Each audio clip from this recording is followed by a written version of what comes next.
ছেলেরা যদি 4টা বিয়ে করতে পারে তাহলে মেয়েদেরও 4টা কেন, মেয়েরা আরো বেশি করবে, কারণ মেয়েদের এনার্জি অলওয়েজ বেশি থাকে। ছেলেরা যদি 4টা বিয়ে করতে পারে তাহলে মেয়েরা পারবে না কেন? অবশ্যই পারবে, কারণ নারী পুরুষ সমান অধিকার। আর যদি একটা কথাই চিন্তা করি তাহলে মেয়েদের চেন কোনো কাজে লাগে না, চেন খুলে মুতার অধিকার তো তাদেরও আছে।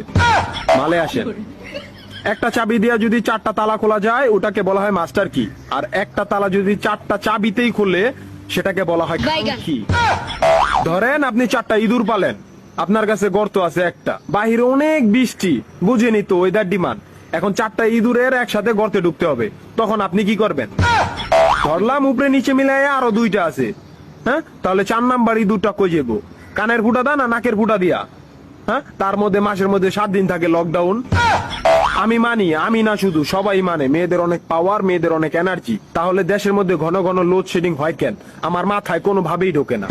একটা ছেলে যদি 4টা বিয়ে করে, 4টা ঘরে যদি 10টা সন্তান থাকে, তারপরে বাপের নামে একটাই থাকবো।